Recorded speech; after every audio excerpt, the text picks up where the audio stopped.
America last year paid $1.2 trillion to finance its own debt, which at about $38 trillion exceeds America's overall economic output. Bringing in tax revenue to reduce the debt means we would need to pay less in interest and financing, which could in turn free up money for programs and benefits that help support affordability. For example, Trump on Tuesday said tariff revenue paid for the $12 billion bailout his administration recently provided to farmers. "We've taken in so much money with the tariffs now that it's such a pleasure," Trump said. "Without it, we wouldn't be able to help you. We're the richest country in the world now." Separately, Trump frequently talks about how the promised business investments could bring manufacturing and AI-related jobs to the United States. And tariffs could incentivize businesses to return overseas factories and outsourced workers to the United States. Car companies are moving back that left us years ago. AI is coming in at levels never seen before. Factories are opening up all over the country, Trump told Politico. Ultimately, you know what it reduces itself to? Jobs. You're going to have jobs like you've never seen in the United States. The problems with Trump's theory are simple. The math doesn't add up, and any benefits those proposals would bring in the future, one, to help Americans who are struggling with the cost of living now.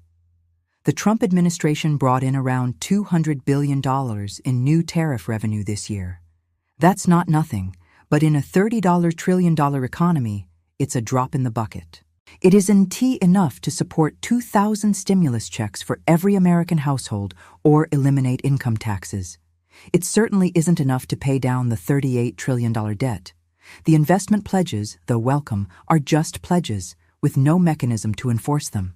Companies are notorious for appearing at high-profile ribbon cuttings with presidents only to eventually back out of plans, like Foxconn did shortly after it announced a highly touted Wisconsin factory with Trump during his first term. And much of the company's accounting includes previous commitments. Even if all of the pledges turned into real projects, factories are already struggling to hire qualified or willing workers. It's not clear new factories will meaningfully restore manufacturing work, which was lost in large part to automation over the past several decades. Meanwhile, tariffs are making affordability worse, not better. Federal Reserve Chair Jerome Powell on Wednesday said that Trump's tariffs are solely responsible for prices growing faster than the Fed's 2% long-term annual inflation target this year. The wind chill economy. The core political messaging problem in this economy is rooted in the wind chill economy, where everything looks great on paper. But the lived experiences of millions of Americans who are struggling with their finances say otherwise.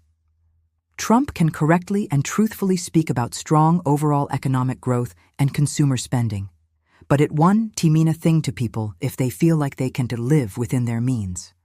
But Trump is making his job extra hard by doubling down on the policies that make an immediate, meaningful difference for Americans' wallets, while dismissing the wind chill factor as a con job or a scam. Trump is speaking like a business executive, where revenue growth is the source of profit and stability.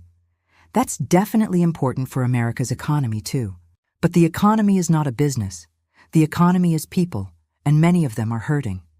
Trump says he's making America's economy great again. He's addressing the wrong problem.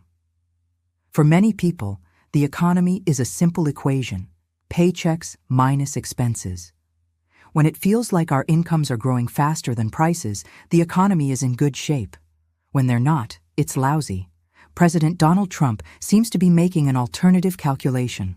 Instead of focusing on the cost of living or affordability, which Trump has repeatedly labeled a hoax, the president prefers to tout the revenue the U.S. Treasury is collecting from tariffs and business investment. He talks frequently about the vast sums of money America is bringing in, comparing his hottest-ever economy favorably to the supposedly dead country under former President Joe Biden. "We're really taking in trillions of dollars if you think about it," Trump said in the Oval Office Tuesday. "This is money pouring into our country on building car plants, on building AI plants. We just want to keep doing exactly what we were doing because nothing like this has ever happened in the history of the world. Although increased revenue and investment certainly benefit the U.S. economy, Trump and the Republican Party face a budding political crisis because of affordability, not economic growth. The economy has been chugging along just fine, actually, perhaps to the surprise of millions of Americans who give the economy poor marks because of the high cost of living. Growing revenue and business can help address affordability.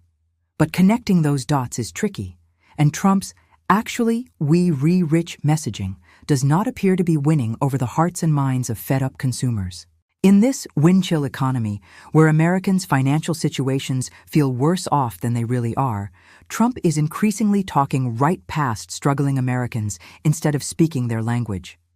What Trump is saying, Trump likes to repeat two basic refrains about his economic policy. Tariffs and other initiatives are bringing in hundreds of billions of dollars in new revenue. Big businesses have committed trillions of dollars in new U.S. investment. Let me tell you about the real economy, Trump told Politico Tuesday in response to an affordability question. We've got $18 trillion coming into our country. Biden had less than $1 trillion in 4 years. Trump's math is hyperbolic, but tariff revenue is, in fact, up by more than $200 billion during Trump's term compared to Biden's. And dozens of companies and countries have pledged near and long-term investments at Trump's encouragement, with promises counted in the trillions of dollars. Trump also announced a $1 million gold card visa that launched this week, which he has said will bring billions of dollars into the country. Commerce Secretary Howard Lutnick has said the new visas will raise up to $1 trillion for the U.S. Treasury. And Trump has spent billions of taxpayer dollars to invest government funds in businesses that his administration views as critical to national security.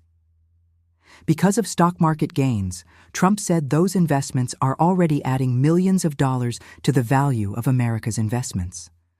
The price went through the roof, Trump said Tuesday about his administration's 10% stake in Intel, INTC. I made $40 million. Nobody talks about that. How Trump says his plan could work.